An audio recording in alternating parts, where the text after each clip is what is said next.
Bonjour et bienvenue, on se retrouve aujourd'hui pour une nouvelle vidéo dans la partie Tips and Tricks.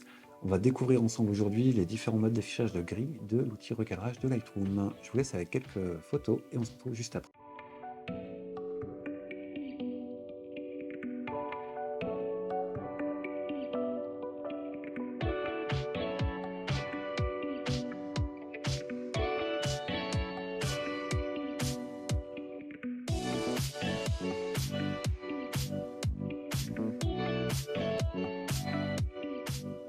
Voilà, alors après ces quelques rendus, on va pouvoir donc voir ensemble ces photos. Donc les photos ont été faites à Euralille 2, pour ceux qui connaissent, un endroit assez... voilà, les architectes se sont un peu fait plaisir, mais qui du coup donne des opportunités assez sympathiques. Alors pourquoi une balade archi?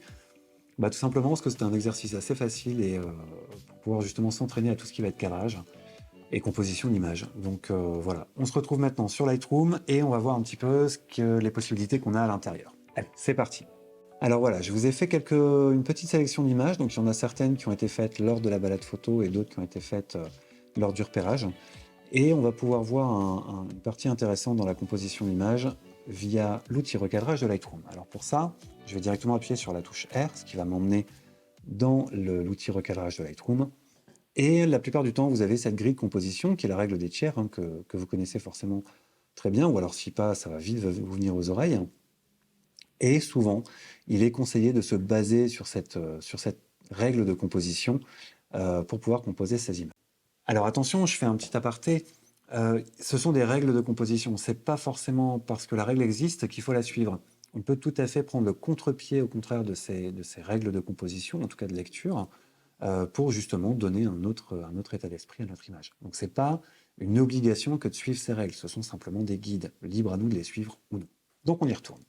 Donc là, ici, cette photo, elle a été composée via la règle des tiers, c'est-à-dire qu'on a notre jonction entre notre ciel et notre bâtiment qui va venir se confondre sur un point fort, donc ici, ce qu'on appelle les points forts de l'image. Idem sur cette deuxième photo, où là, ici, on va plutôt essayer de rééquilibrer un petit peu notre image, de manière à avoir les tiers latéraux remplis des buildings, et cet espace central qui va nous emmener avec cet escalier, qui va nous emmener vers le haut, et cet espace de ciel, cette ouverture de ciel, qui est donc sur les deux tiers supérieurs et centré à notre image. Donc ici, la règle de composition, la règle des tiers nous permet facilement de composer cette image. Alors cet affichage de tiers, il est possible de le modifier. Lorsque vous allez ici en haut dans Outils, vous avez les outils de recadrage et vous avez les grilles. Donc la première étant une grille qui va vous permettre par exemple de pouvoir mieux vous axer sur certaines lignes ou certaines horizontales ou verticales. Si on continue dans la partie outils, vous avez également, donc vous retrouvez la règle des tiers. Alors pour faire plus simple, pour passer d'un module à l'autre, vous allez tout simplement appuyer sur la touche O, et cela va vous faire passer d'une grille à l'autre. Alors on va aller voir rapidement ensemble. Donc ici, on a bien évidemment la règle des tiers. Si j'appuie encore une fois sur O, je passe en cinquième, c'est-à-dire que notre image est divisée en 5 sur la hauteur et sur la largeur. Pareil, cela va nous servir de guide de composition. De toute façon, ici, ces grilles-là ne servent quasiment qu'à ça. On a également d'autres affichages qui peuvent être assez intéressants. On a ici par exemple les diagonales qui vont nous permettre également de composer plus facilement nos images de manière à pouvoir les équilibrer. Donc là ici c'est la diagonale qui a été utilisée. Pareil sur cette image-là, ça nous permet de respecter un ratio qui soit agréable à l'œil. Vous avez également la possibilité d'afficher le centre de vos images. Donc si là je passe à l'affichage suivant, on est donc dans la partie outils sur centre. Et là, ici, donc bien évidemment, ça se prête tout à fait. On va pouvoir aligner nos deux points de courbe ici et le centre de notre image. Ce qui va nous permettre comme ça d'obtenir une image qui soit correctement équilibrée. Alors, je reviendrai sur cette image après, puisqu'il y a un mode d'affichage de grille qui va être également assez intéressant. Là, ici, pareil, donc je change encore et je vais me servir d'un affichage en triangle. Alors ici, on voit que la composition ne paraît pas logique. En fait, ces règles de composition, vous allez pouvoir les retourner. Donc on a dit tout à l'heure qu'il fallait appuyer sur la touche O pour changer ces différents affichages de grilles, en tout cas ces différentes grilles. Et vous allez également pouvoir appuyer sur majuscule et O pour inverser le sens d'affichage de la grille. Donc là, ici, on est sur une représentation de triangle qui nous permet de faire cette composition-là, où on va avoir notre ligne médiane par ici, et leurs réciproques qui vont nous permettre de composer, donc ici effectivement une composition sur un triangle et sur un deuxième triangle en diagonale et en perspective, ce qui va donner forcément du dynamisme à l'image. Alors souvent, on explique que dans les paysages, la règle des tiers prévaut et qu'il vaut mieux avoir sa ligne d'horizon sur une règle sur l'un des tiers de l'image. Alors, pour être plus juste, c'est plutôt un ratio de 40-60 qui sera plus agréable à l'œil. Et en fait, ce ratio-là, ce permis qui ressemble d'ailleurs très fort à la règle des tiers, hein, c'est tout simplement le rectangle d'or. Et ce rectangle, c'est d'ailleurs de ce rectangle d'or que part la règle des tiers. Donc lorsqu'on va faire des paysages où on va vouloir avoir un bâtiment et du ciel, on va en général plus facilement respecter un écart de 40-60 au niveau des proportions qui seront du coup plus agréables à l'œil.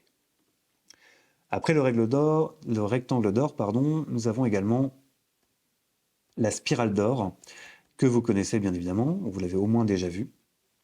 Et pareil, avec cette règle-là, on va pouvoir composer nos images et attirer notre spectateur sur un point précis et sur un point fort de l'image surtout.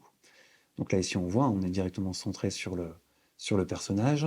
Et dans cette image également, on va pouvoir voir comme ça, hop, une composition d'image qui va nous emmener, qui va nous attirer vers le sujet de notre photo.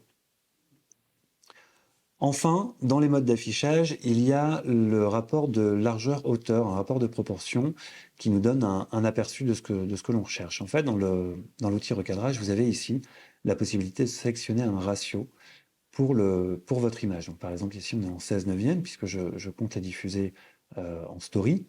Si je voulais faire de la publication Instagram, j'aurais plus tendance à le mettre en 4/5. L'avantage que je vais avoir ici, c'est qu'en le préparant en 16/9, je vais avoir mes différents ratios d'images. On voit ici que j'ai le 4/5 qui s'affiche. Ça veut dire que si je garde cette même image-là, en story, elle sera affichée comme recadrée ici, et j'aurai également l'aperçu de ce que cela peut donner si jamais je voulais la poster également, sans avoir besoin de faire un recadrage spécifique. Voilà, on a fait un petit peu le tour. Alors également dans l'outil recadrage, donc vous avez ici le petit outil qui va vous permettre donc de faire votre recadrage à la main. Et vous avez également l'angle, l'outil angle qui va vous permettre de venir tracer sur votre photo une ligne et qui va donc redresser votre image par rapport à cet axe-là. Voilà également la possibilité de verrouiller, déverrouiller, mais ça à mon avis c'est des choses que vous connaissiez déjà. Voilà pour ce petit tour d'horizon des affichages de grilles dans l'outil recadrage de Lightroom. J'espère que ça vous a intéressé. J'espère que vous allez les essayer pour certaines de vos images que vous avez peut-être déjà faites, ou encore mieux, que ça va vous donner envie de sortir un petit peu, faire ce type de photo-là, pour pouvoir travailler avec cet outil-là, et en tout cas ce type d'affichage-là. Je vous revois bientôt, on va se retrouver pour une prochaine vidéo. Il y a aussi une autre balade qui va être organisée très très prochainement.